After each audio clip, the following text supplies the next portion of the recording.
तो dear students, हम लोग आज एक नया विषय आधुनिक भारत शुरू करने जा रहे हैं और ये हम लोगों का पहला क्लास है जिसमें आज के क्लास की शुरुआत लेटर मुगल पीरियड या उत्तरवर्ती मुगल काल से करने जा रहे हैं।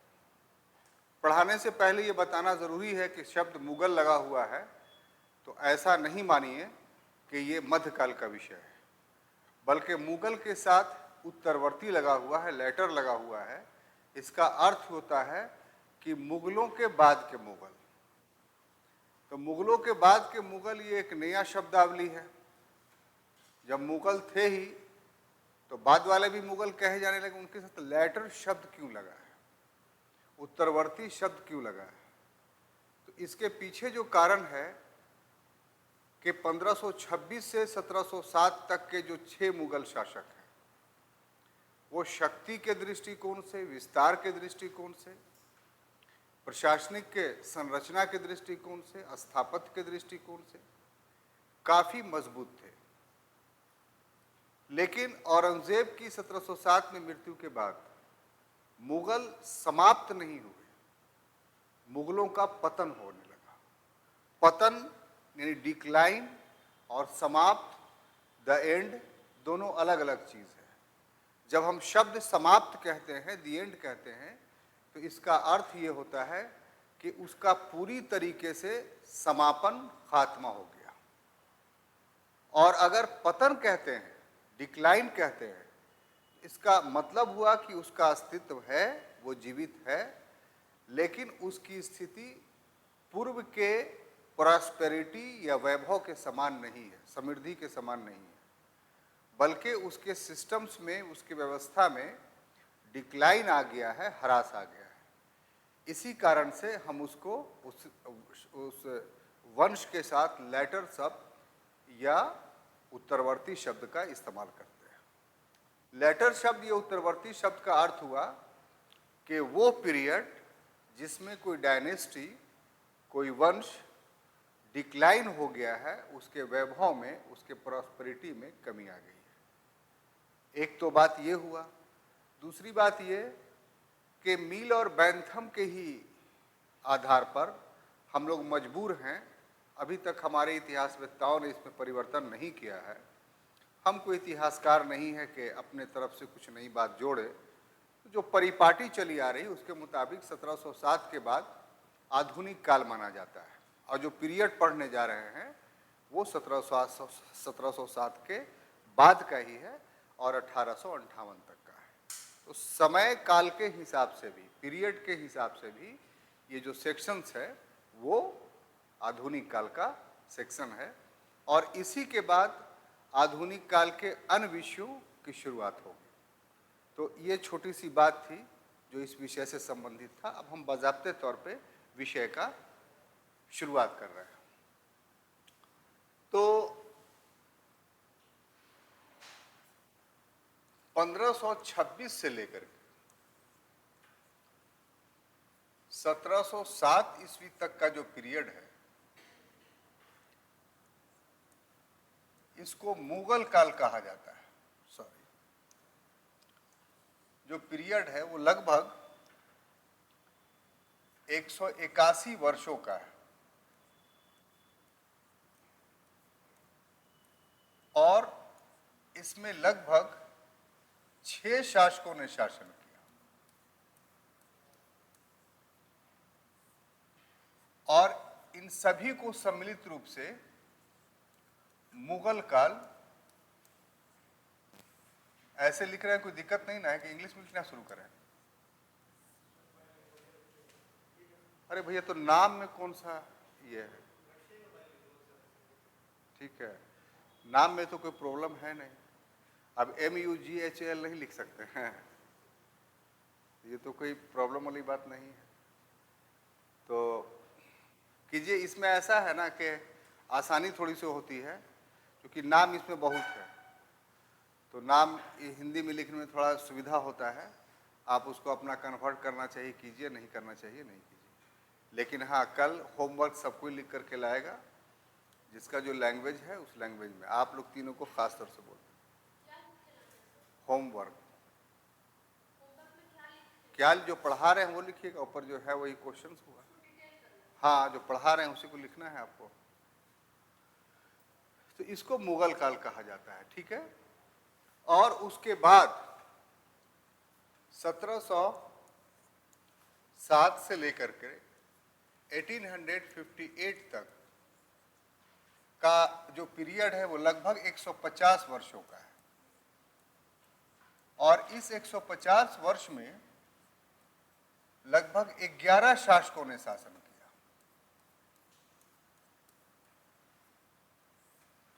और इसको हम लोग उत्तरवर्ती मुगल काल या लेटर मुगल पीरियड कहते हैं।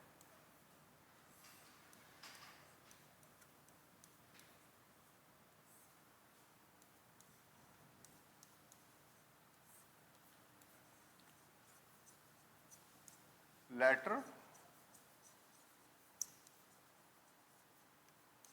मुगल पीरियड कहते हैं। और ये क्यों कहते हैं, तो इसके लिए एक शब्द है पावरलेसनेस।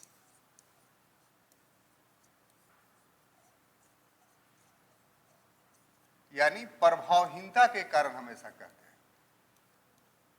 यानी उनके शासन में कोई प्रभाव, कोई पावर नहीं रह गया था। इसी कारण से इसको हम लोग लेटर मुगल पीरियड या उत्तरवर्ती मुगल काल के नाम से जानते हैं। ये एक सेक्शन है। अब देखिए, हमने यहाँ कहा है कि 11 शासक इसमें थे, है ना। तो ये जो 11 शासक थे, विषय को पढ़ने के लिए जरूरी है कि हम सभी शासकों का क्रोनोलॉजी जाने, कालक्रम जाने कि कौन कब आया, किसका पीरियड क्या था, उसके बाद कौन आया। इतिहास में इसका काफी महत्व है। जी बोलिए।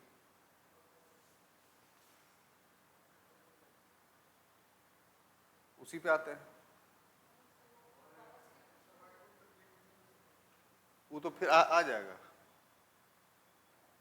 सवाल है कि यही हम करते नहीं ना रहेंगे, टॉपिक बहुत लंबा है, बात समझिए। तो फिर वही आ गया, फिर लिखेंगे, फिर खत्म हो जाएगा। तो उन लोग को बोल देते हैं कि भाई व्हाइट बोर्ड पर पढ़ा रहे हैं। देखिए, देख लिए ना, अभी लिखे भी नहीं, खत्म हो गया। तो इससे टाइम वेस्ट होगा, इससे अच्छा है उसी पर आ जाते हैं।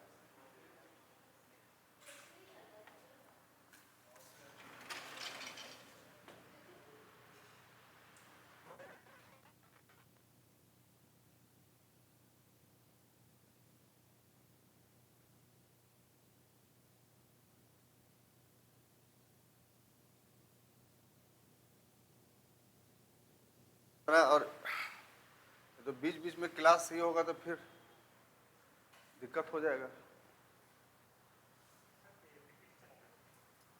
है?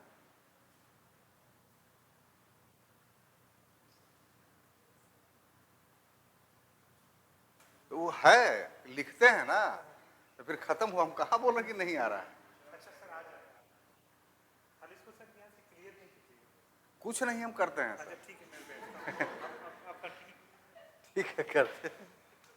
हम कुछ करते हैं जी, हम तो आपसे बात करते रहते हैं। तो कॉमन टॉपिक्स अभी हम बता रहे थे आपको। अब जो लिखा गया था वो तो आपकी कॉपी में चला गया ना, तो उसके बाद वाला हम अपना करते हैं। तो ये ज़रूरी है कि कालक्रम यानी क्रोनोलॉजी याद होना चाहिए।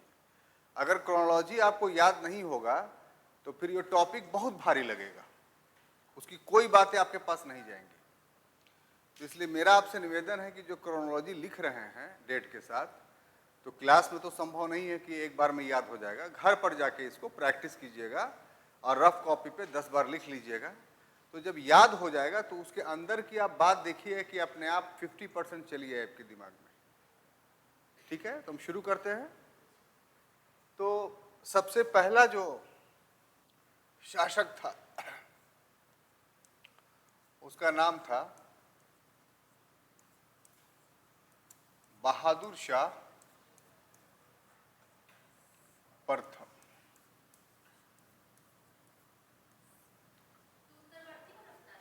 हाँ, इसका जो पीरियड था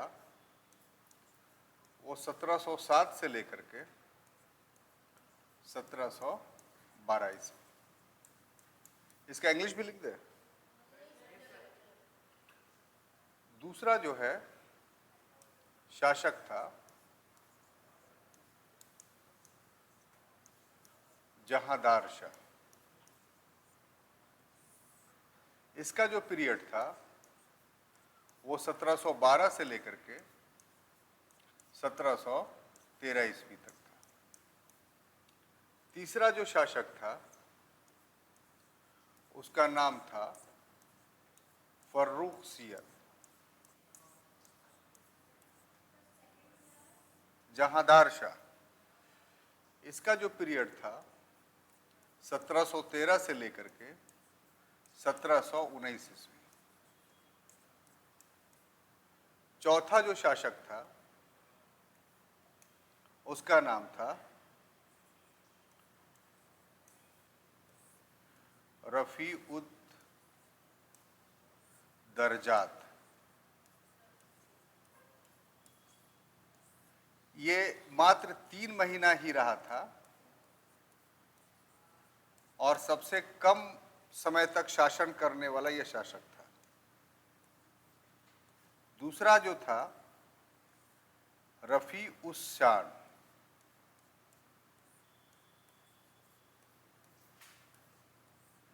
ये भी 4 महीने तक शासन किया इसी 1719 में, और ये दूसरा ऐसा शासक था जिसने सबसे कम समय तक शासन किया। उसके बाद फर्रुखसियर, आगे आ जाइए ना। उसके बाद छठा जो शासक था उसका नाम था मोहम्मद शाह।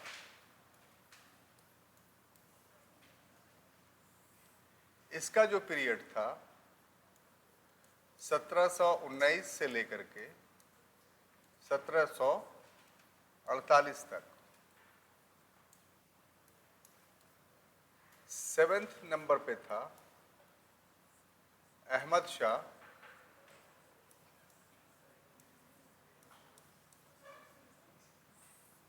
इसका जो पीरियड था 1748 से लेकर के 1754 तक। और 8वां जो शासक था उसका नाम था आलमगीर द्वितीय।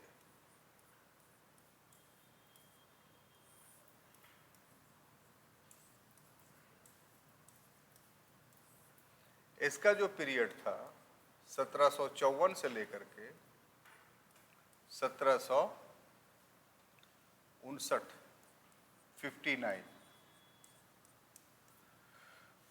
उसके बाद जो शासक था उसका नाम था शाह आलम द्वितीय।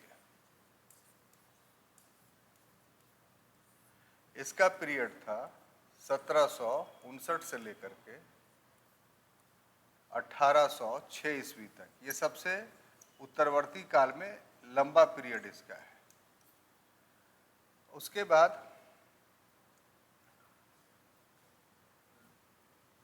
9 हुआ।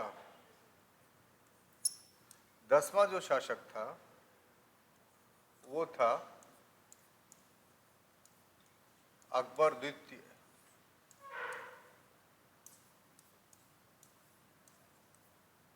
इसका पीरियड था 1806 से लेकर के 1837 तक।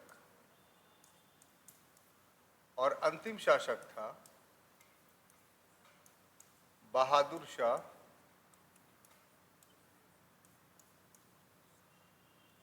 द्वितीय। ये इसको एक और नाम से जाना जाता है, जफर।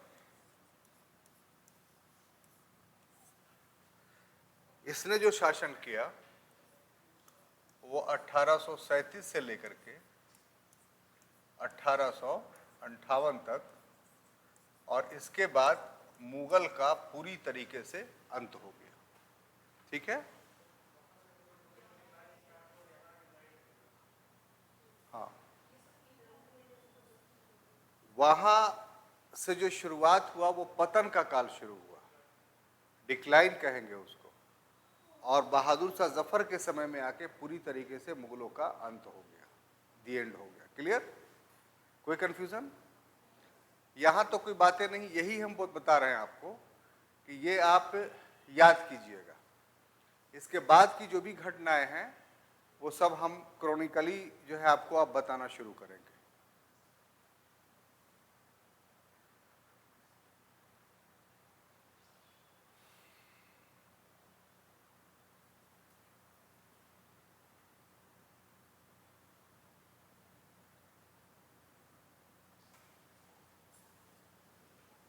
जी,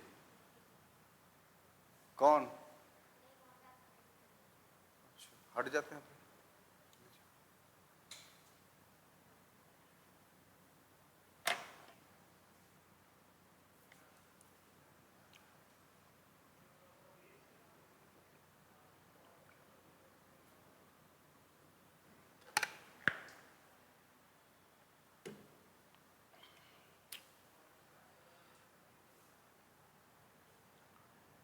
आप इंग्लिश मीडियम है आपका, या हिंदी में लिख रही?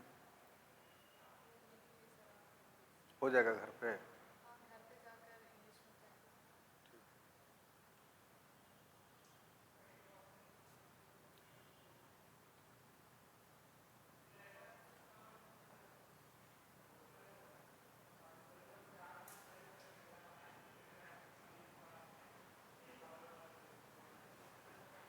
तुम शुरू से नहीं लिख रही थी?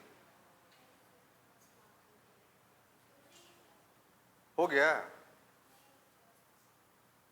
कौन इधर बाकी है? लिखो जल्दी।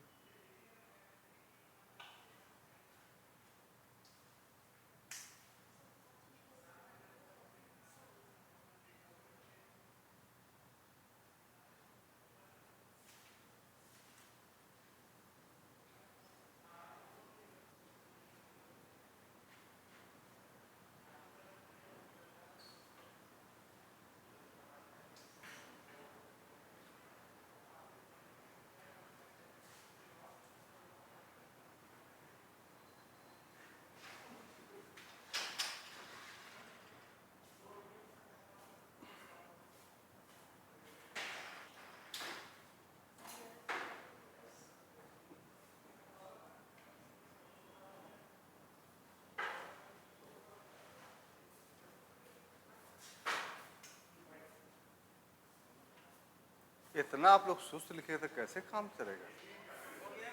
वो नहीं लिखी है तब तो हो गया ये।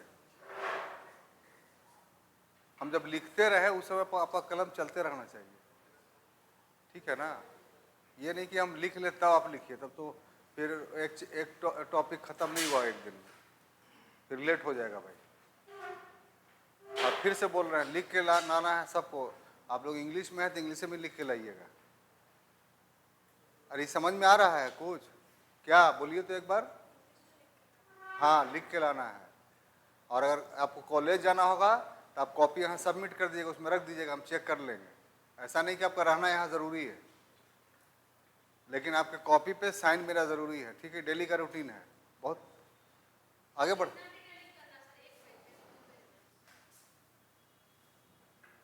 ई का हो गया भाई।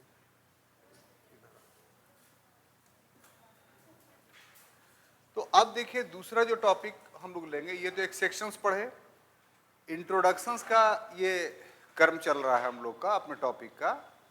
इंट्रोडक्शन में ही एक पैराग्राफ आपको और डालना है जो गृह युद्ध,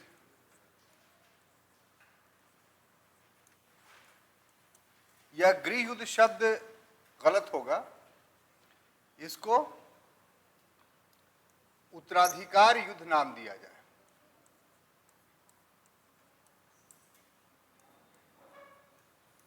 उत्तराधिकार युद्ध। यानी सक्सेशन वार।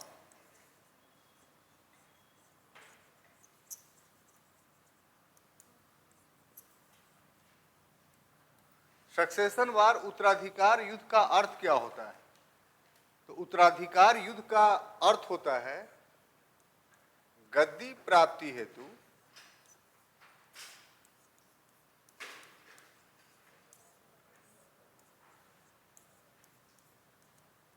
राजकुमारों के बीच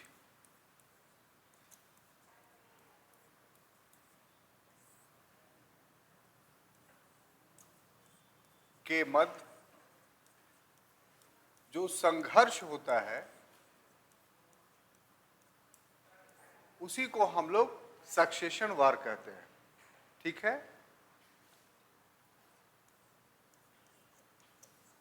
A struggle among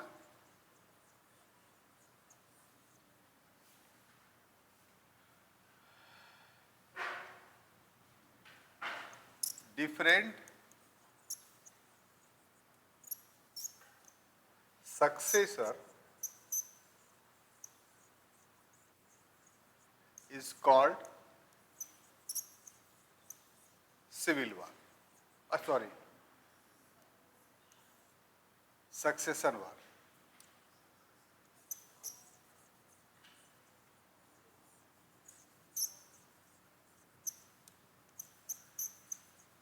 ठीक है? इसका इंग्लिश भी लिख दिया। यानी राजकुमारों यानी सक्सेसर्स के बीच में गद्दी के लिए जो थ्रोन के लिए संघर्ष होता है उसी संघर्ष को हम लोग सक्सेशन वार या उत्तराधिकार के युद्ध के नाम से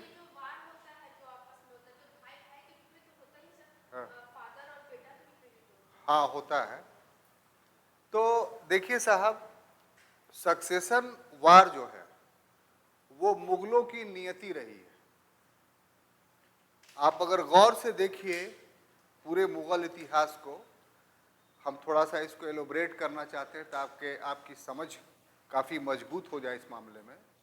तो सबसे पहला शासक बाबर था। बाबर की मृत्यु के बाद ही सक्सेशन वार हुआ। बाबर के जो बेटे थे उसमें हुमायूं, कामरान, अस्करी और हिंदाल था। 4 पुत्र थे उसके। बाबर हुमायूं को सत्ता देकर के गया था और अपने भाइयों के साथ पुत्रवत व्यवहार करने के लिए कहा था। क्या हुमायूं ने अपने भाइयों के साथ पुत्रवत व्यवहार किया? बल्कि ये किया कि कामरान, अस्करी और हिंदाल तीनों को मार दिया है? अरे देखिए, उतना डिटेल्स में नहीं, कोई कैसे मरा, कोई माने समाप्त हुआ, लड़ाई हुई ना भाई, भाइयों के मत तो लड़ाई हुई और कोई भाई के जरिए ही मारा गया, कोई जो है वो जंगल में जाके मरा। ये सेक्शन हमारा एलोबरेट करने का नहीं है, इसको सिर्फ यही तक है। जब उसको पढ़ाएंगे हुमायूं तब हम बताएंगे उसको डिटेल्स में, इसलिए उस पर मत जाइए। हम सिर्फ अभी ये कि एक झलकी दे देना चाहते हैं कि हुआ। और उसके बाद जब हुमायूं का मृत्यु का समय आया तो कोई सक्सेशन वार नहीं हुआ। क्यों? क्योंकि एकमात्र एक ही उत्तराधिकारी उसका था, अकबर। और बैरम खां जैसे लोग अकबर के साथ थे, इसलिए किसी प्रकार का विरोध नहीं हुआ। लेकिन अकबर के अंतिम समय में क्या हुआ? बाप बेटे की ही गद्दी के लिए झगड़ा हुआ। जो खुसरो था उसका बड़ा बेटा, जिसको सारे मुगल चाहते थे, उसको नहीं बना करके अकबर ने किसको बनाया? सलीम को बनाया। फिर खुसरो को बनाया तो सलीम जो था उसने अपने बाप से झगड़ा किया। झगड़ा इतना था कि देखिए वो उसमें डिटेल में नहीं जाना, हमको सिर्फ आप एक समरी दे रहे हैं, इसमें पूछेगा जब बता देंगे, बहुत लंबा टॉपिक है। तो उसके बाद जो है वो साहब सलीम ने हत्या कर दी अकबर के सबसे मतलब बड़े दरबारी को। और उसके बाद जो है वो जहांगीर के नाम से बैठा। जहांगीर का जब अंतिम समय आया तो शहरयार को बनाना चाहता था वो, जो उसके दूसरी पत्नी से उत्पन्न पुत्र था, और जो प्रथम पत्नी से उत्पन्न पुत्र था शाहजहां, उसको नहीं बनाना चाहता था। तो शाहजहां को उसके ससुर आसफ खान ने जो है वो सहयोग किया, तब जो है शहरयार की हत्या हुई, तब वो गद्दी पर बैठा। और सबसे विध्वंसात्मक युद्ध जो हुआ, औरंगजेब ने उत्तराधिकार का युद्ध लड़ा, सक्सेशन वार, कि अपने तीनों भाइयों को हत्या कर दी उसने, और तब जाके थ्रोन पर, गद्दी पर बैठा। तो ये एग्जाम्पल्स मैंने संक्षेप में इसलिए दिया कि आप इसको समझिए कि मुगल साम्राज्य का में सक्सेशन का वार, उत्तराधिकार का युद्ध एक नियति थी। और इस समय औरंगजेब की मृत्यु के बाद भी जो उत्तराधिकार का युद्ध हुआ, वो भी पूर्व परंपराओं की ही परिपाटी थी। बात समझ में आई?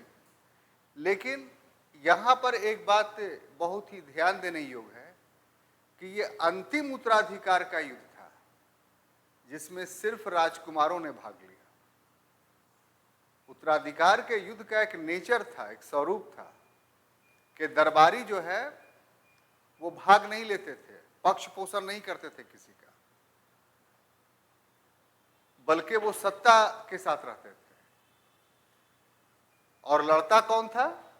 तो राजकुमार लोग, और जो जीत गया वही शासक बन गया। तो ये इस नेचर के सक्सेशन वार का, कि जिसमें सिर्फ राजकुमार ही भाग लेते हैं, वो अंतिम था। इसके बाद का जितना उत्तराधिकार युद्ध होगा, जो इसी क्लास में पढ़ाएंगे आपको, आप देखेंगे कि जो सम्राट था, जो शासक था, वो भाग नहीं लेकर के दरबारी यानी नोबल क्लास भाग ले रहा था।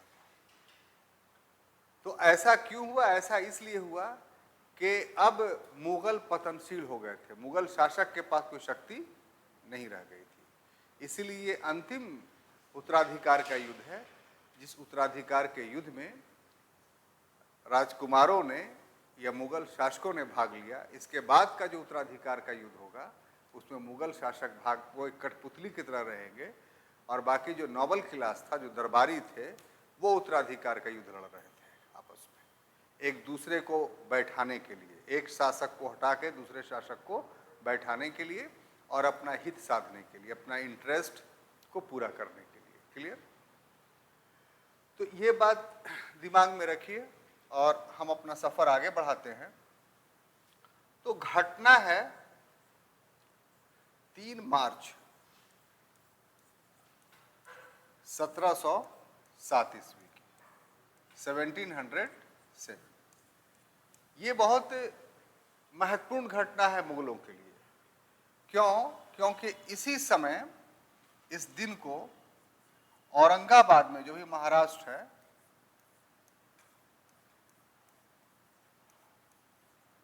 इस जगह पर औरंगजेब की मृत्यु हो गई।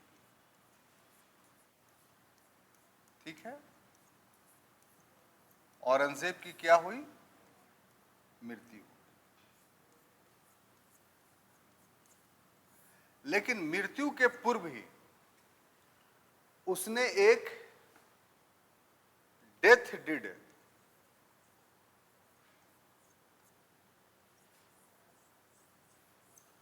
अपने लिखा था और अपने तकिए के नीचे रख छोड़ा था। जिस दिन वो मरा, यानी 3 मार्च को, तो उसको अपनी मौत का एहसास शायद हो गया था। इसलिए मरने से पहले ही उसने अपने उत्तराधिकार के झगड़े को खत्म करने के लिए अपने साम्राज्य का विभाजन अपने पुत्रों के मध्य कर दिया था, कि हम यदि मर जाएं तो मेरे तीनों पुत्रों को के बीच मेरा अंपायर, मेरा साम्राज्य इस तरीके से बढ़ जाएगा और कोई आपस में नहीं लड़ेंगे। औरंगजेब के व्यक्तित्व पर अगर दृष्टि डाले, नजर डाले, देखे उसको, तो पता चलेगा कि उसने सत्ता ही अपने भाइयों की हत्या करके ली थी। और सत्ता में आने के बाद हमेशा उसको इस बात का डर रहता था कि जो काम हमने अपने पिता के साथ किया, यानी पिता को आगरे के लाल किला में कैद रखा 58 से लेकर के 61 तक, 1658 से 61 तक, तो कहीं मेरे पुत्र भी हमारे साथ ऐसा व्यवहार ना करें। क्योंकि उन पुत्रों ने देखा था कि सत्ता के लिए भाई भी कुछ नहीं होता है, बाप भी कुछ नहीं होता है। किसी को भी दंडित किया जा सकता है, किसी पर भी आक्रमण किया जा सकता है, जैसे हमने किया था। तो हमारे पुत्र भी हमारे साथ ऐसा व्यवहार कर सकते हैं, इसलिए उसने अपने तीनों पुत्रों को दिल्ली से दूर रखा, कभी भी अपने पास सटने नहीं दिया, दरबार में नहीं रहने दिया। तो उसका सबसे बड़ा जो पुत्र था शाह मुअज्जम, उसको उसने अफगानिस्तान जमरूद भेज दिया था, उधर का प्रांतपति बना दिया था। और उसके बाद वाला जो पुत्र था शाह आजम, उसको गुजरात की गवर्नरी दी थी। गुजरात भी दूर था दिल्ली से। और जो तीसरा पुत्र था कामबख्श, हम सब नाम लिखेंगे, घबराइए नहीं, कामबख्श, उसको उसने दक्कन की सूबेदारी दी थी, यानी बीजापुर गोलकुंडा का, जो अभी हैदराबाद और बेंगलोर का एरिया है। तो अपने से इन लोगों को अलग रखा था। और जब मृत्यु हुई तो दूसरे को तो सत्ता देगा नहीं, तो इन तीनों के मध्य उसने अपने साम्राज्य का विभाजन का वसीयत किया। यानी एक डिड, वसीयत का मतलब डेथ डिड उसका होता है, वो करके मरा था। ठीक है, बात समझ में आई? अब इसमें साम्राज्य का विभाजन कैसे कैसे किया गया था वो थोड़ा देख लीजिए। सबसे बड़ा पुत्र जो था, जिसका नाम था शाह आजम,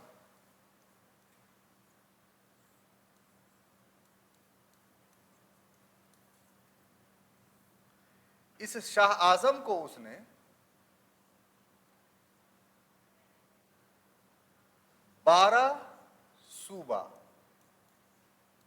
सूबा का माने इंग्लिश में भी सूबा ही लिखिएगा, या इसको कहिए स्टेट। कुल 21 सूबों में बटा हुआ था। कुछ किताब 22 सूबा लिखता है औरंगजेब के समय में। 15 सूबों से इसकी शुरुआत अकबर के समय में हुई थी और 15 से बढ़कर के 22 सूबा हो गया था। तो जो बड़ा पुत्र था शाह आजम, उसको 12 सूबे दिए थे और उसका हेडक्वार्टर दिल्ली बनाया था। ठीक है।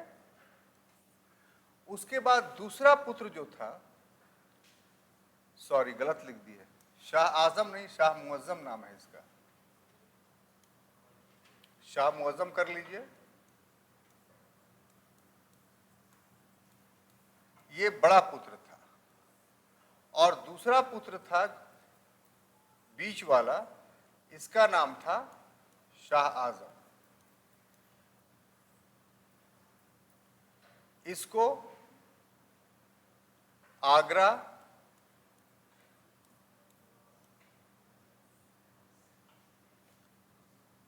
दक्कन, मालवा और गुजरात दिया। ठीक है। तीसरा पुत्र था जिसका नाम था कामबख्श। अगर किसी का इंग्लिश लिखवाना होगा, नाम का तो बोलिएगा, लिख देंगे। ठीक है। कामबख्श, इसको बीजापुर और हैदराबाद दिया गया। हैदराबाद को ही गोलकुंडा कहा जाता था। ठीक है। इस प्रकार औरंगजेब मरने से पूर्व अपने साम्राज्य को अपने पुत्रों के मध्य बांट चुका था। और किस उद्देश्य से? तो गृह युद्ध ना हो, सक्सेशन वार नहीं हो और हमारा साम्राज्य अक्षुण्ण रहे। लेकिन साम्राज्य का यह विभाजन, जो साम्राज्य का वसीयत के मुताबिक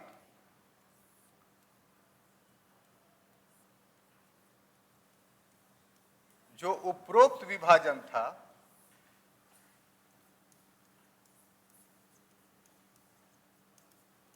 असफल रहा।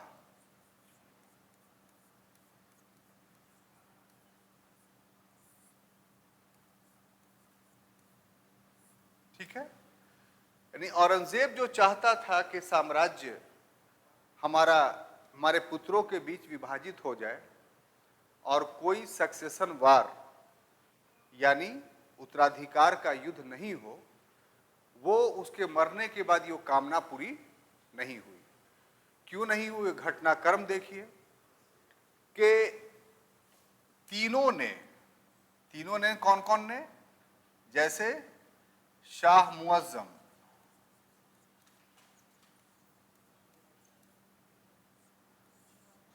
जिस समय मृत्यु हुई थी औरंगजेब की, उस समय वो जमरूद में था। जमरूद कहां? अफगानिस्तान में।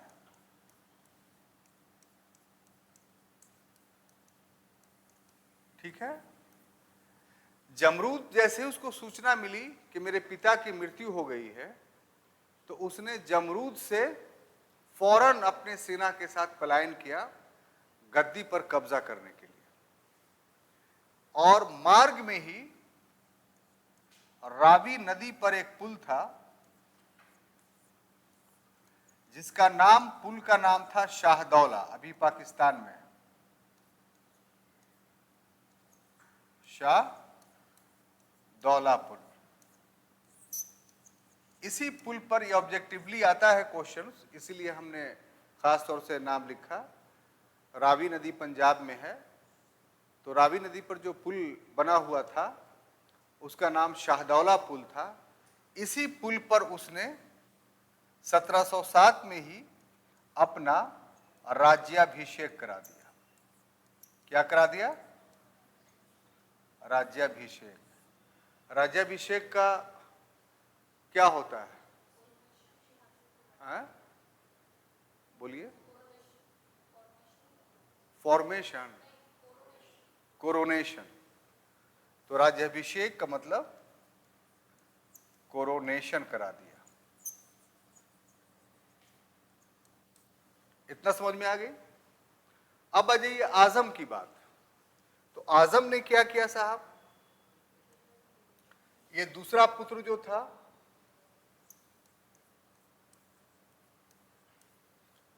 तो आजम ने भी अहमदाबाद में, अहमदाबाद गुजरात में था, ये वहीं था, तो अहमदाबाद में अपना राज्याभिषेक करा दिया।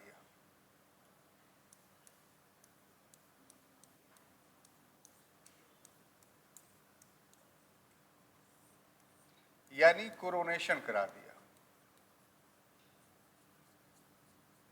कि नहीं, हम ही बादशाह हैं पूरे क्षेत्र का, जितना पर औरंगजेब था उसके हम ही हैं। तीसरा पुत्र का क्या नाम था? कामबख्श।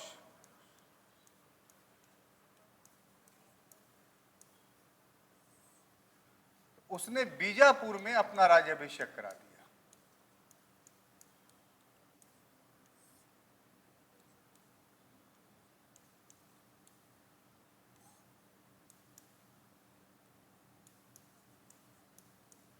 राज्याभिषेक यानी कोरोनेशन करा दिया। ठीक है, कहने का अर्थ है कि औरंगजेब की जो योजना थी, जो वसीयत थी, उसके पुत्रों ने पूरी तरीके से उसको असफल कर दिया। उसका इनकार कर दिया कि नहीं, हम अपने पिता के वसीयत को नहीं मानते हैं। और तीनों पितरों ने उसके अपने पिता के संपूर्ण साम्राज्य का, ये नहीं कि जो पिता ने कहा था सिर्फ उसका, बल्कि संपूर्ण साम्राज्य का सम्राट घोषित कर दिया। बात समझ में आई? तो अब तीनों ने घोषित कर दिया, तो इसका फैसला कैसे होता कि कौन वास्तविक शासक है? तो इसका एक ही उपाय था, युद्ध। तो ऐसी परिस्थिति में संघर्ष हुआ तीनों के मध्य। तो तीनों के मध्य दो ही संघर्ष होगा, तभी एक जीतेगा। तो उसमें पहला जो युद्ध है, जजाऊ का युद्ध, द वार ऑफ जजाऊ।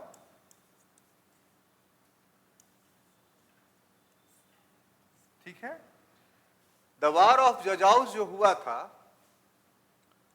वो 18 जून 1707 ईस्वी को हुआ था, 1707 में। और ये जजाऊ है कहां पर? तो आगरा के निकट ही एक गांव है। तो दोनों भाइयों के मध्य, दोनों भाई का मतलब क्या? मुअज्जम और आजम, यानी शाह मुअज्जम और शाह आजम। इसमें मुअज्जम विजित रहा, यानी जीत गया, और शाह आजम सहित इसके दो पुत्र और थे इसके साथ में। तो शाह आजम और उसके दो पुत्रों की शाह मुअज्जम ने हत्या कर दी।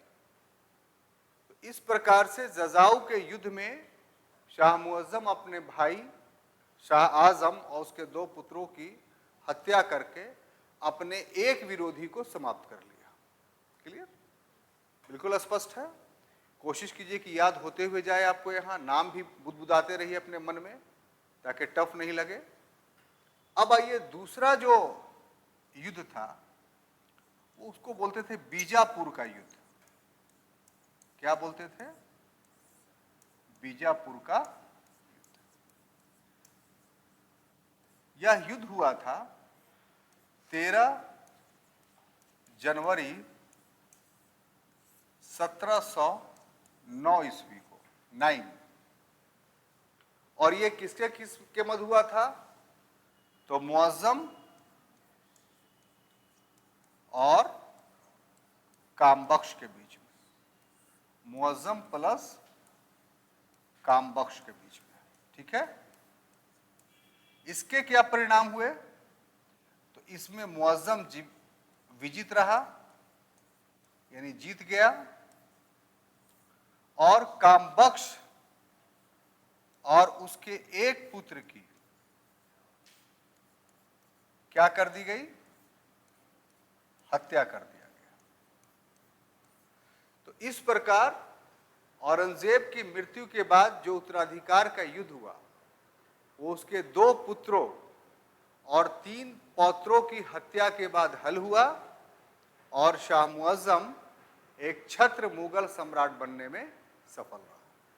तो ये हुआ पूरा। इंट्रोडक्शन में लिखे गई है, जो शुरू वाला बताए थे वो पहला पैराग्राफ होगा आपका, और ये जो पूरा बोर्ड बताया है ये दूसरा पैराग्राफ होगा। लिखने की शैली जो आप लोग पॉइंट वाइज लिखते हैं वैसे वैसे नहीं, उसमें आपका लेखन शैली जो स्क्रिप्ट स्टाइल डेवलप नहीं हो पाएगा।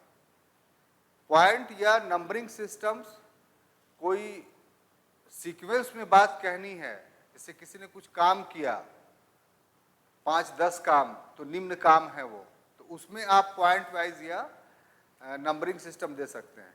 बाकी आंसर स्क्रिप्ट जो होगा वो पैराग्राफ वाइज होगा। बात समझ में आ रही है? तो हम बताते चल रहे हैं कैसे आपको लिखना है। तो आपका इंट्रोडक्शन इसका बड़ा होगा, जो 2 पैराग्राफ में होगा। एक पैराग्राफ पूरे मुगल डायनेस्टी के पतनशीलता का जो बात बताया है वो लिखिएगा, और दूसरे में ये जो सक्सेसर वार है, जो उत्तराधिकार युद्ध है, उसको आप लिखेंगे। क्लियर? और तब जो है आपका मेन बॉडी शुरू होगा कि जितने शासक हैं वो धीरे धीरे हम बताते हैं किसने क्या, कौन कौन शासक था, उसके काल में कौन कौन सी घटनाएं घटी। क्लियर?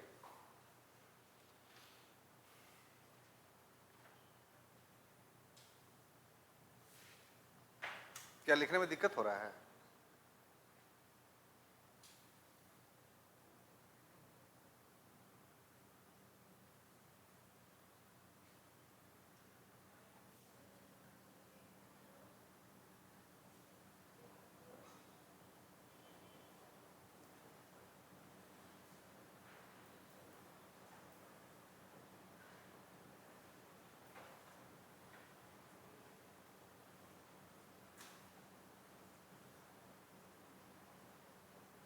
कितना सुस्त लिखती हो रहा है, और स्पीड लिखो ना। हम धीरे धीरे बोलते भी हैं, धीरे धीरे लिखते भी, उसी समय लिख लेना चाहिए।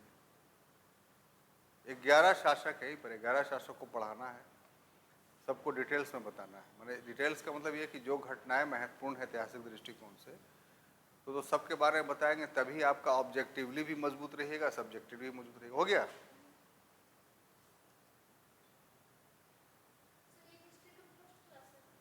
हाँ, तो पहले ही से आप जान रही थी कि आज से शुरू होगा। हाँ हाँ, आपको बताया है, हम 2 दिन से बता रहे हैं हम आपको कि जो हफ्ता में 3 दिन आप ग्रुप में होंगी तो आपको मैसेज भी गया होगा रूटीन का। रूटीन का मैसेज नहीं गया है ग्रुप में? ना ना होता है, आया है ना? तो देखिए, ये लोग इन्फॉर्मेशन पूरा प्रॉपर देते हैं, ऐसी बात नहीं।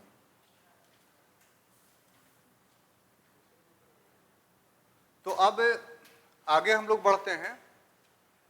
तो अगला जो हम लोगों का क्रम से जो होगा, वो पहला कौन है? शासक बहादुर शाह प्रथम।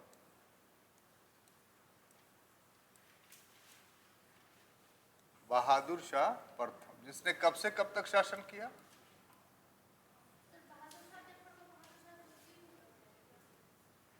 तो इसने 1707 से लेके 1712 ईस्वी तक शासन किया। आप क्या सवाल कर रही हैं? पूरा रामायण खत्म हो गया और पता नहीं सीता कौन है। कहाँ कॉपी आपका? निकालिए। अरे अभी जो लिखी है वो तो दिखाइए ना।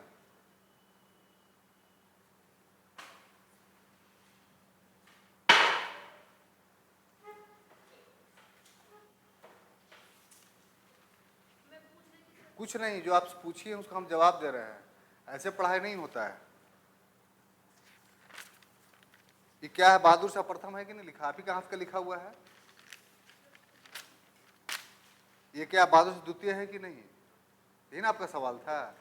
तो बोल भी रहा है आदमी, लिखवा भी रहा है, आप लिख भी रही हैं, और फिर भी प्रश्न कर रही हैं कि दूसरा भी बहादुर शाह है। तो ये कोई लॉजिक ना, आप अपना दिमाग अप्लाई कीजिए। ऐसे पढ़ाई थोड़ी होता है। तो ये आप समझे कि हम लोग को पढ़ना है क्या। ये अन्य 2 नामों से भी जाना जाता है। एक हुआ मुअज्जम, यानी शाह मुअज्जम, और दूसरा हुआ शाह आलम प्रथम।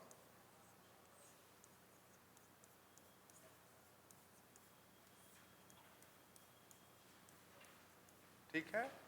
ये उसका शाह मुअज्जम मूल नाम था, यानी जो पिता ने रखा। शाह आलम प्रथम इसने उपाधि धारण की थी, और बहादुर शाह प्रथम के नाम से इसने राज्याभिषेक कराया था। ठीक है? इसीलिए शासक में किंग जो है वो बहादुर शाह जफर के रूप में अपना सिग्नेचर करता था, यह मोहर लगाता था। लेकिन ये 3 नाम इसके थे, और 3 नामों की पृष्ठभूमि ये थी कि मुअज्जम उसका बचपन से नाम था, शाह आलम की उसने उपाधि धारण की थी, और बहादुर शाह प्रथम के नाम से उसने अपना राज्याभिषेक करवाया था, कोरोनेशंस करवाया था। बात समझ में आई? इसीलिए इसको 3 नामों से जाना जाता है। ठीक है? ये अंतिम मुगल बादशाह था।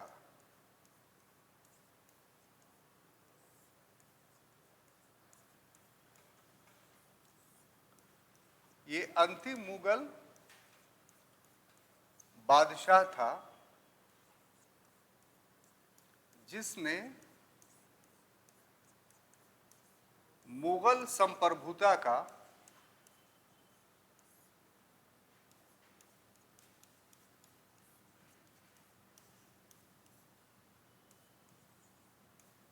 प्रयोग किया।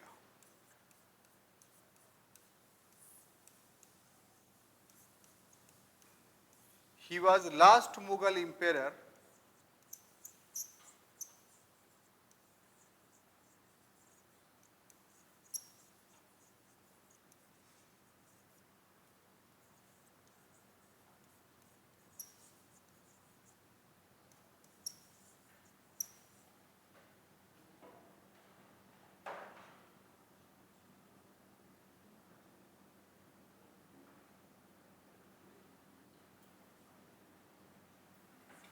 who used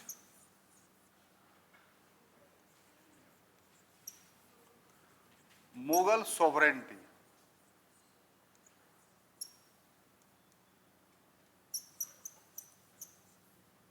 ठीक है, ये बहुत बड़ी बात है। इसके बाद जो भी मुगल शासक हुए वो मुगल संप्रभुता, मुगल सोवरेंटी का इस्तेमाल नहीं किया।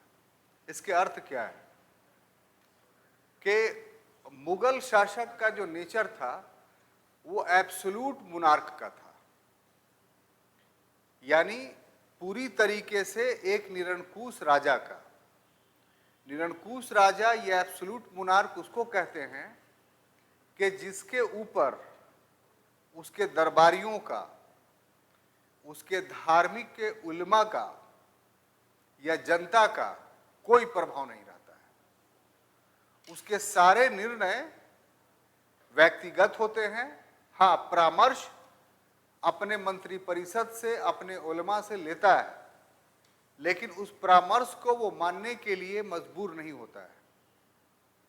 दूसरे शब्दों में उसके निर्णय पूरी तरीके से स्वतंत्र हुआ करते थे। उसमें ना उसकी रानी बाधा बनती थी, ना उलमा वर्ग बाधा बनता था, ना मंत्री परिषद बाधा बनती थी, और ना जनता का विद्रोह बाधा बनता था। तो इस प्रकार जो 6 मुगल शासक पूर्व में हम बताए अभी आपको, वो टोटली सोवरेन थे। सोवरेन का मतलब ये होता है, संप्रभु का मतलब ये होता है कि उसके फैसले किसी से प्रभावित ना हो, ना आंतरिक रूप से प्रभावित हो, ना बाहरी रूप से प्रभावित हो। तो बाबर ने जो ये पद्धति डाली थी टोटल सोवरेंटी की, पूर्ण निरंकुशता की, उसका मुगलों में ये अंतिम प्रयोग करता था।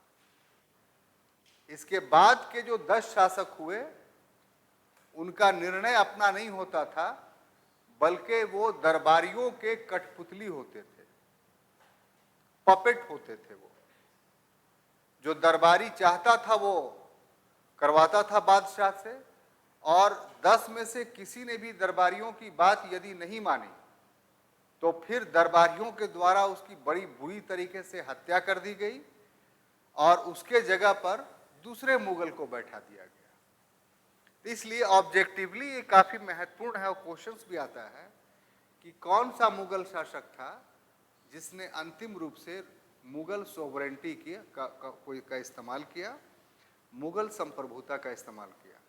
हम इसे रुक रुक के विस्तार से इसलिए आपको बताते हैं कि यही हम जानते हैं, कोई भी क्वेश्चन सेट करेगा, कहीं भी आप एग्जामिनेशन देने जाइएगा तो ये सब छुपे हुए प्रश्न जब आता है और आप इसको रुक करके नहीं ध्यान देते हैं तो यही सब पास कर जाता है गलत। जैसे कल के एग्जामिनेशन में आपके साथ क्या हुआ, जितनी बातें हमने पढ़ाई सब वही आया, तो क्लास के दौरान या तो आपने ध्यान नहीं दिया या फिर रिवीजन नहीं किया। उस 15 क्वेश्चंस में मुश्किल से 1-2 गलत होता तो हम कुछ नहीं बोलते। 100% आपको सही मारना चाहिए था, क्योंकि टॉपिक वाइज टेस्ट था, पूरे सिलेबस का टेस्ट नहीं था कि आप कह सकते हैं कि हम रिवीजन नहीं किए। तो शुरुआत थी, शुरुआत के जो चीज़ थी वो आपने बहुत अच्छा प्रदर्शन नहीं किया हम कहेंगे। तो उसके लिए ज़रूरी है कि आप क्लास को ध्यान से दीजिए, होमवर्क कीजिएगा तो इसी बहाने याद होगा।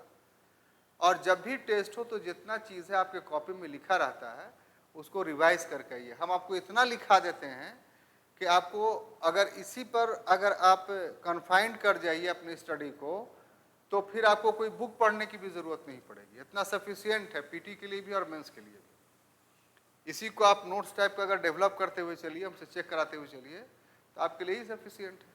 आप क्यों 10 ठो बुक पढ़िएगा, किस लिए यहाँ हैं? पढ़ने के लिए हम रोक नहीं रहे हैं, लेकिन समय बचाना है आपको और विद्वान बनना है तो आप इस तकनीक से कर सकते हैं। अब देखिए साहब, ये तो एक काम हुआ।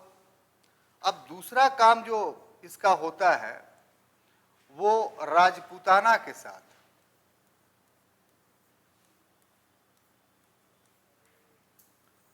राजपूताना में दो रियासतें जो थे वो आमेर और मारवाड़,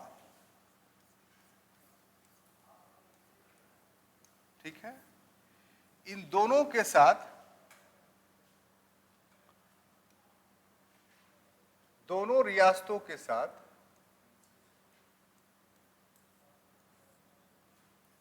मारवाड़ और आमेर के साथ कठोरतापूर्ण व्यवहार किया।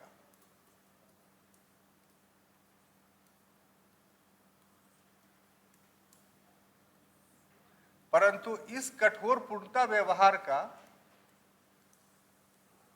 जब राजपूत रियासतों ने विरोध किया तो बहादुर शाह ने नीति परिवर्तित की, यानी अपना नीति चेंज कर लिया और आमेर के जय सिंह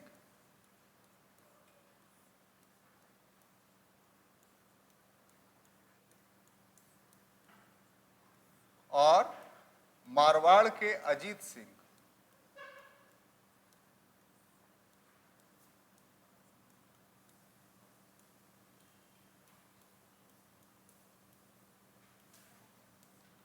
से मित्रता कर ली और इसको राजा जो है वो स्वीकार कर लिया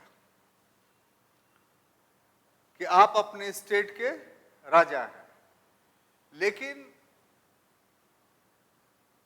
जयसिंह मालवा मांगना चाहता था। असल झगड़ा जो था मालवा का था, लेकिन मालवा उसको बहादुर शाह ने नहीं दिया। और अजीत सिंह गुजरात मांगना चाहता था, तो अजीत सिंह को गुजरात भी नहीं दिया।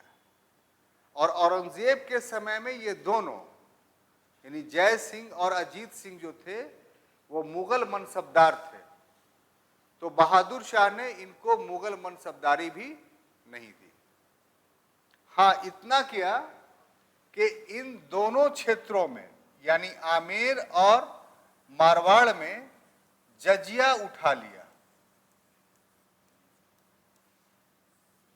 जजिया क्या किया? उठा ली। जजिया समझते हैं? बोलिए। टैक्स था। कैसा टैक्स था? जजिया कर के बारे में आप क्या जानते हैं?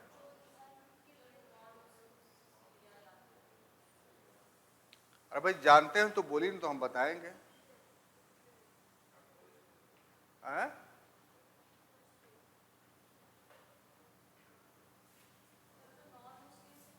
Very good.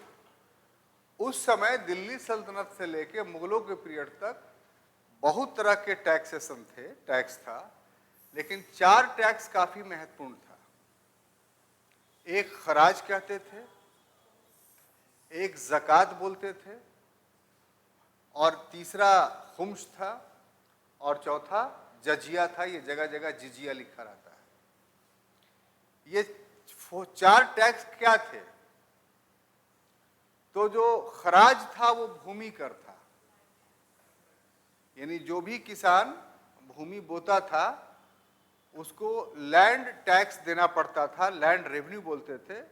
लैंड रेवेन्यू को ही मध्यकाल में हम लोग खराज के नाम से जानते थे। और बहुत ऑब्जेक्टिवली क्वेश्चन ये बता रहे हैं, इसको याद रखिएगा।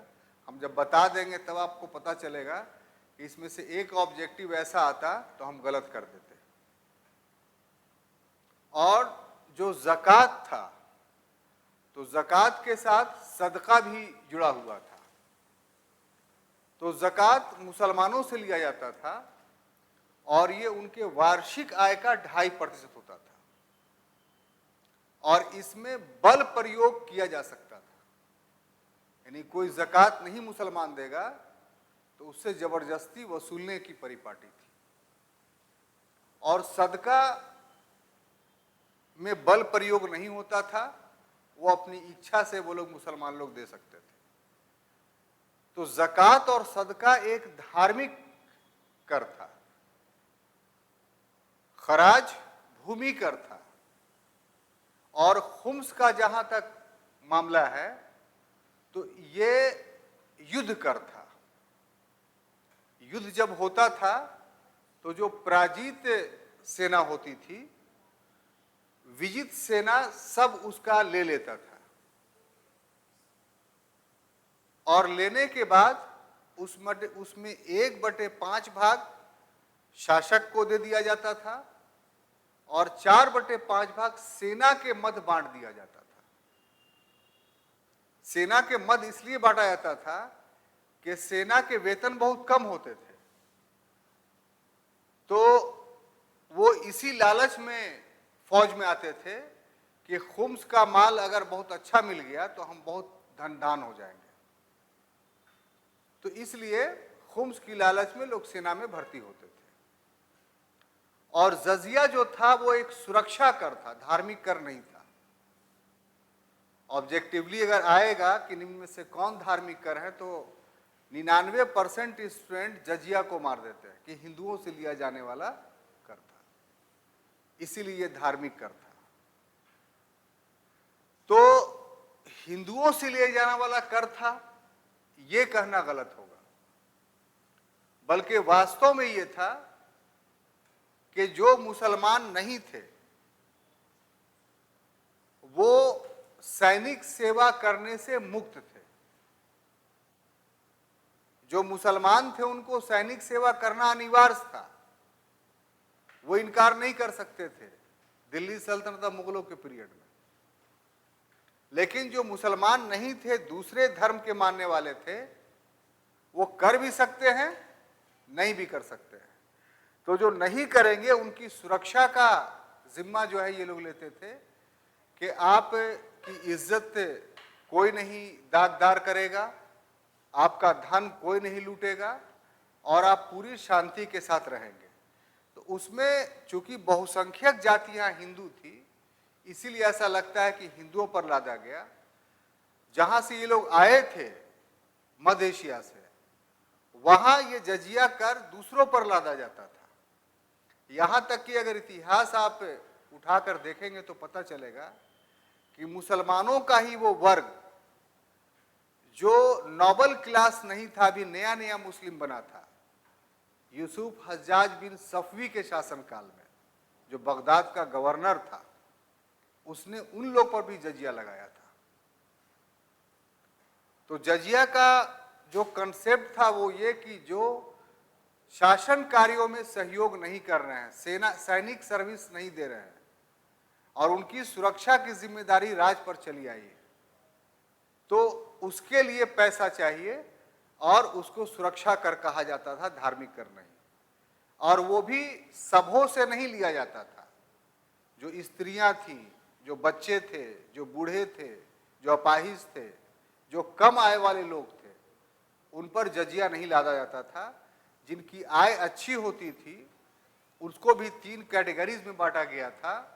यानी एक बहुत आय वाला आदमी, उससे 40 रुपया वार्षिक लिया जाता था, और दूसरा मध्यम आय वाला व्यक्ति जिससे 20 रुपया वार्षिक लिया जाता था, और तीसरा कैटेगरी निम्न आय का था जो 10 रुपया वार्षिक लिया जाता था।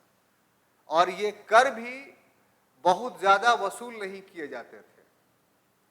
कहीं पर विद्रोह हुआ जैसे राजपूताना क्षेत्र में, तो उस विद्रोह को दबाने के एक उपाय के रूप में शासक वर्ग पर या समृद्ध क्लास पे जजिया लगा दिया जाता था। शांति की पीरियड रहती थी तो फिर ऐसा उसको वसूली के लिए बहुत बादशाह जोर नहीं देता था कि तुम, चूंकि इससे बहुत आय नहीं होती थी। तो जो भी हो, इस समय जो यहाँ मामला था कि जय सिंह और अजीत सिंह का संबंध बहादुर शाह से अच्छे नहीं थे।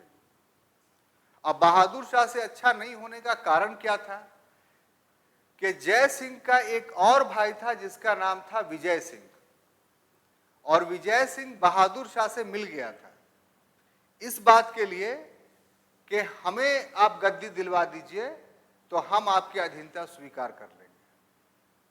तो जो आमेर के भाई भाई का झगड़ा था उसमें जो इंटरफेयर किया बहादुर शाह ने वो संघर्ष का कारण बना।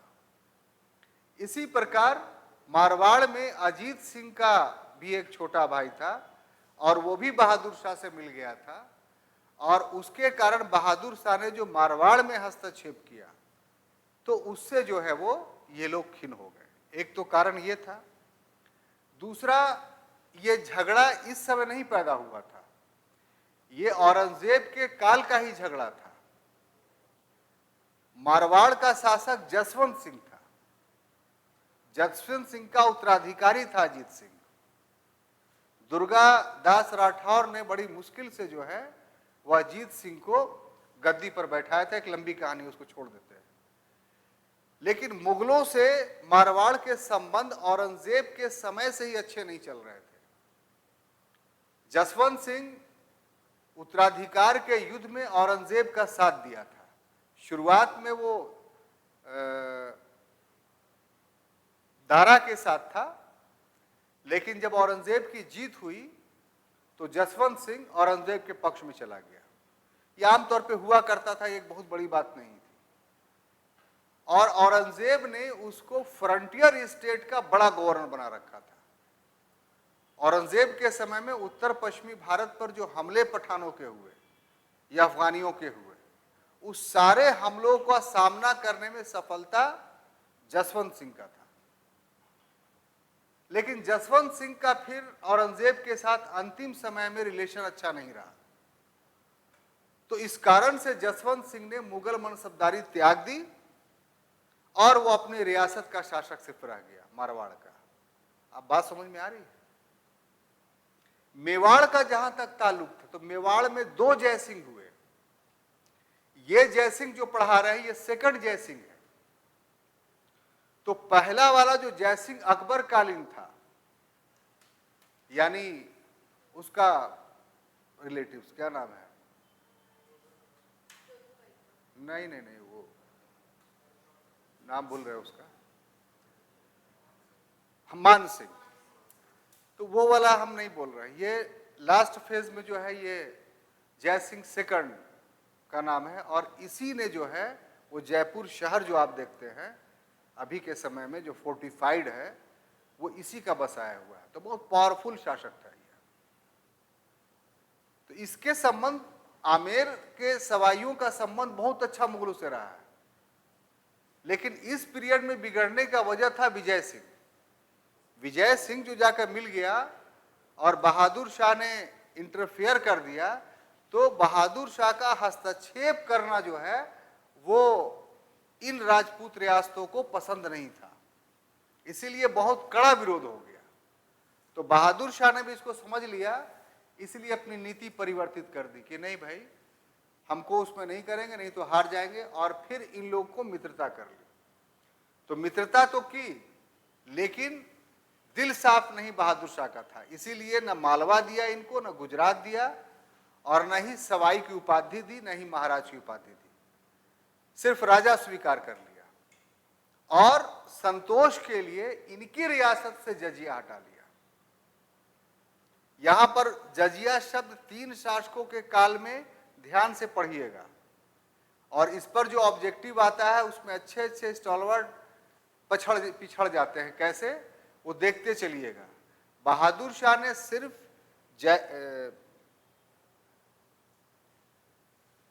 आमेर, जयपुर का मतलब आमेर, आज जयपुर उसको बोलते हैं, असल रियासत का नाम था आमेर।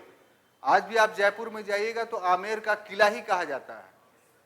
हट करके जयपुर शहर से 3 किले हैं, उन तीनों किलों को का नाम अलग अलग है, लेकिन सम्मिलित रूप से सभी को आमेर का किला बोलते हैं। भारत में जितना भी फिल्म में किला दिखाया जाता है, सीरियल में किला दिखाया जाता है, वो अधिकांश आमेर का ही किला रहता है, क्योंकि बहुत वृहत है, बहुत बड़ा है।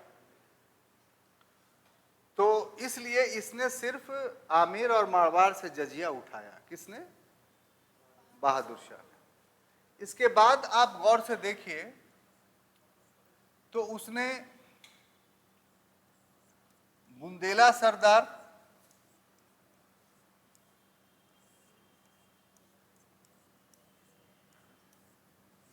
छत्रसाल,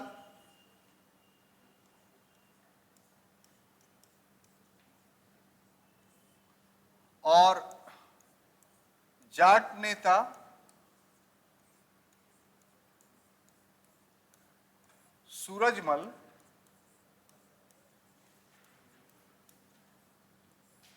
इन दोनों से ही भी मित्रता कर ली।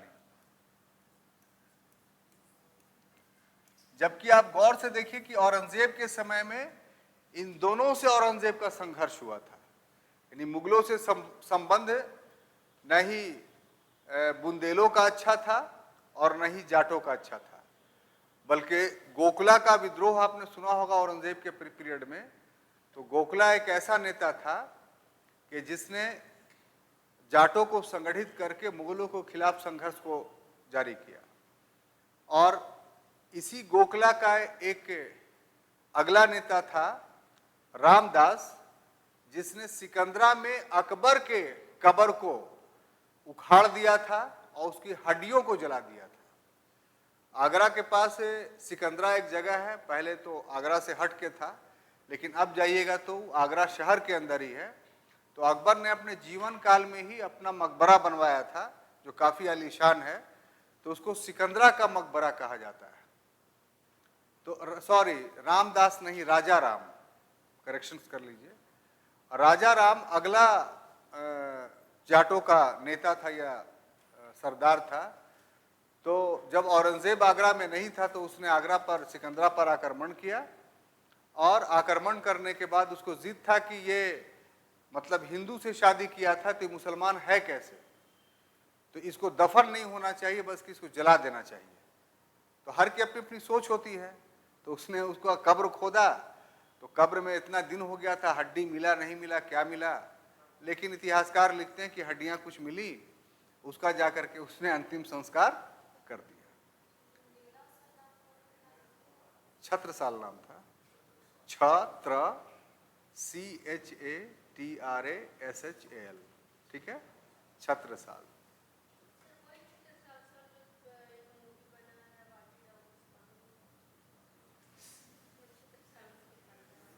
देखिए इतिहास में बहुत सारे एक नाम के किरदार होते हैं, तो आप डेट मिलाइए, किस डेट की आप बात बोल रहे हैं, हम किस डेट की पढ़ा रहे हैं, ठीक है ना।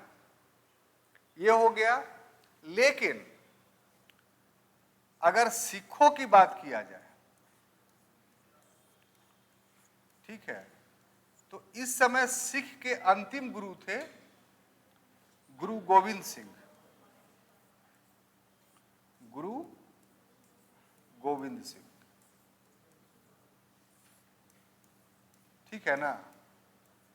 तो गुरु गोविंद के साथ बहादुर शाह का मित्रता का संबंध था, यानी इससे कोई शत्रुता नहीं थी। हालांकि औरंगजेब के समय में युद्ध जो है वो हुआ था, लेकिन औरंगजेब की मृत्यु के बाद जो है, जब बहादुर शाह का समय आया, तो गुरु गोविंद सिंह के संबंध मुगलों के साथ बहुत मित्रवत हो गए। लेकिन जब 1708 में, फौरन ही 1707 में बहादुर शाह बैठा और 1708 में एक अफगान ने छुरा घोंप कर गुरु गोविंद सिंह की हत्या कर दी। ऐसा इसलिए कि गुरु गोविंद सिंह ने असम के युद्ध में उस असम का युद्ध गुरु गोविंद सिंह मुगलों के पक्ष में लड़े थे। असम का जो युद्ध हुआ था तो उसमें असम सेना का नेतृत्व मुगलों का गुरु गोविंद सिंह कर रहे थे। तो उसी युद्ध में उस अफगान के पिता की हत्या गुरु गोविंद सिंह ने कर दी थी। तो बदला लेने के लिए जो है उस अफगान ने गुरु गोविंद सिंह की हत्या दक्कन के किसी क्षेत्र में 1708 ईस्वी में कर दी। तो ये हुआ। लेकिन इनके मृत्यु के बाद सिखों का ये अंतिम गुरु थे। इसके बाद गुरु का पद समाप्त हो गया। इन्होंने ही समाप्त कर दिया कि मेरे बाद कोई गुरु नहीं होगा, दशम पातशाह हम हैं, और अगर कोई भी समस्या अगर पैदा हो सिखों के बीच में तो 5 सिख एकत्र हो जाए और आपस में जो निर्णय कर ले उसको गुरुवाणी बोला जाएगा। यानी माना जाएगा कि हम बोल रहे हैं वो, और वो सबके लिए मानना धार्मिक रूप से बाध्यकारी होगा। ठीक है, तो इसलिए उसके बाद नेतृत्व कह लीजिए, राजनीतिक नेतृत्व, बंदा बहादुर बैरागी एक नाम है, और इसने मुगलों से कसम खा ली कि हम बदला लेंगे, और इसके लिए इसने, गुरु गोविंद सिंह ने लौहगढ़ और सरहिंद ये 2 किले बनवाए थे। कौन कौन? लौहगढ़ बहुत मजबूत किला था, आज भी कभी जाइए तो घूमना चाहिए इसको, और सरहिंद। ये लौहगढ़ आपको उत्तरांचल जो देख रहे हैं तो हिमालय की तराई में है, यानी उत्तरांचल में आपको जाना पड़ेगा इसके लिए। और सरहिंद जो है पंजाब में है, पाकिस्तान से बिल्कुल नजदीक में है, यानी बॉर्डर पर है। तो 2 किले थे, तो लौहगढ़ किला जो है वो बंदा बहादुर हार गया, लेकिन सरहिंद को बहादुर शाह नहीं जीत पाया। और जो बंदा बहादुर से संघर्ष हो रहा था, उस संघर्ष में बुंदेला सरदार छत्रसाल ने बहादुर शाह की बहुत मदद की। अगर बुंदेला सरदार छत्रसाल बहादुर शाह की मदद न किया होता तो फिर लौहगढ़ का किला बहादुर शाह जीतने में सफल नहीं रहता, और फिर तस्वीर दूसरी हो सकती थी। तो इस प्रकार से जो पॉलिटिकल रिलेशंस थे बहादुर शाह के, वो कुछ इस प्रकार के थे जो मैंने आपको बताया। सबसे दुखद बात यह है कि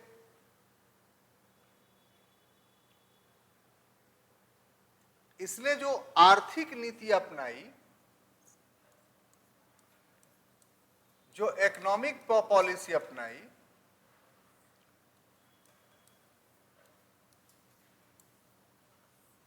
वो बांटने की अपनाई। ठीक है, यानी लोगों को अपने पक्ष में करने के लिए कि विद्रोही नहीं बने वो और मुगल साम्राज्य का विरोध नहीं करें, तो इसके कारण से इसने बहुत जागीरें दी, पैसे बांटे कि मुगल मनसबदार जो है मुगल शासक के वफादार बने रहे। तो औरंगजेब के समय में ही मुगल राजकोष का बहुत अच्छा हालत नहीं था। जितना समृद्धि थी मुगलों का, वो काफी विपन्नता में, काफी स्कार्सिटी में पहुंच चुकी थी, और मात्र 17 करोड़ का राजकोष था। हाँ, यानी औरंगजेब जो पैसा छोड़कर गया था वो मात्र 17 करोड़ था इतने बड़े साम्राज्य के लिए। और ये 17 करोड़ को भी बहादुर शाह ने क्या किया? खाली कर दिया, यानी मनसबदारों के बीच बांट दिया।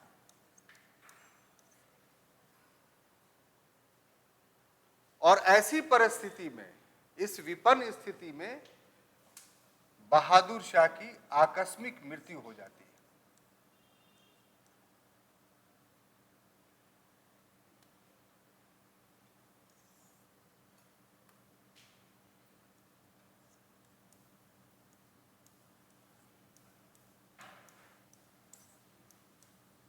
आकस्मिक का इंग्लिश होगा सडनली, नहीं, कोई इसको मारता नहीं है,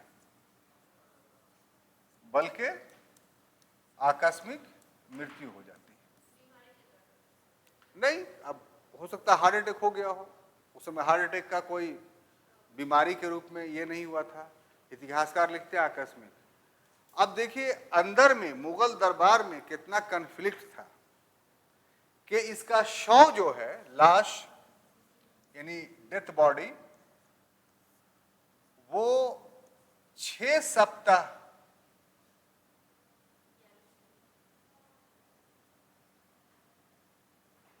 नहीं, 2.5 महीना में कितना सप्ताह होगा?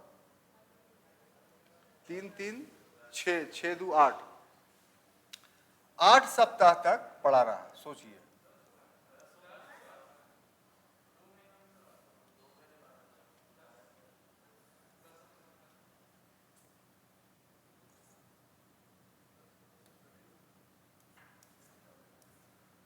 10 सप्ताह तक पड़ा रहा उसका लाश, यानी किसी ने दफन नहीं किया। क्यों?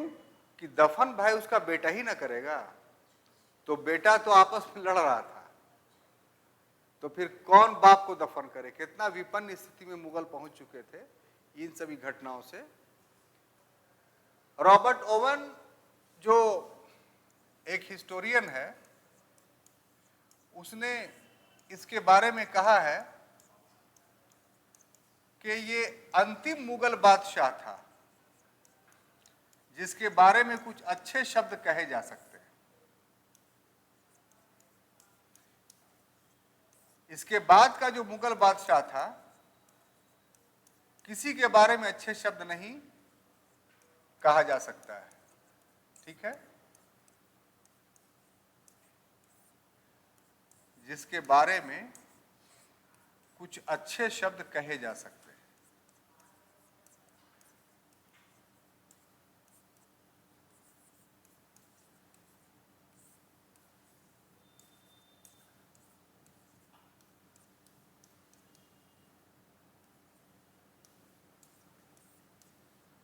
और एक और राइटर है, समकालीन राइटर है, उस समय वो जिंदा था, जिसका नाम था खफी खां।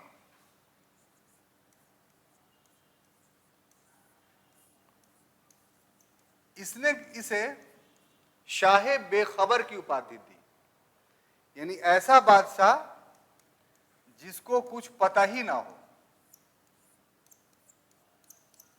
शाहे बेखबर। खफी खां इतना इंपॉर्टेंट है राइटर कि औरंगजेब के शासनकाल का सटीक जानकारी अगर किसी के पास किसी पुस्तक में है तो वो खफी खां के पुस्तक में है।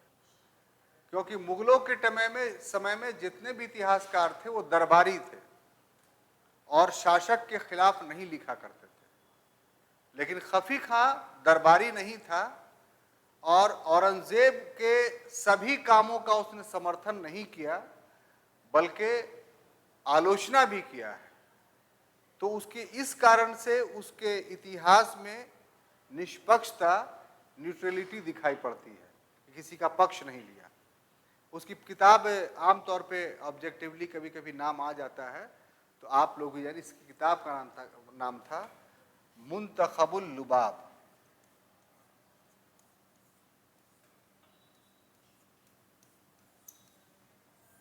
मुंतखब उल लुबाब।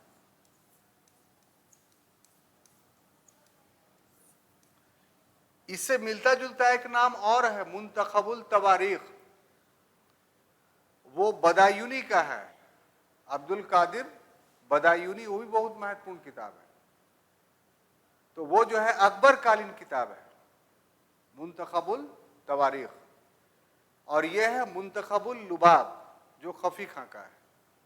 तो ये दोनों नाम मिलता जुलता है, इसलिए आप लोग मिस करेंगे, तो याद करने के समय में अपना कंसंट्रेशन बना करके दोनों में बाइफरकेट करेंगे कि मुंतखबुल तवारीख अब्दुल कादिर बदायूनी का लिखा हुआ है और मुंतखबुल लुबाब खफी खां का लिखा हुआ है, और ये औरंगजेब कालीन बहुत महत्वपूर्ण पुस्तक है। तो ये पूरा का पूरा हुआ आपको बहादुर शाह प्रथम का। क्लियर? तो अब तो घड़ी कुछ बजा रहा है, क्या किया जाए? और जितना टॉपिक बचा हुआ वो संभव नहीं है कि आधा घंटा में हम पूरा कर दें।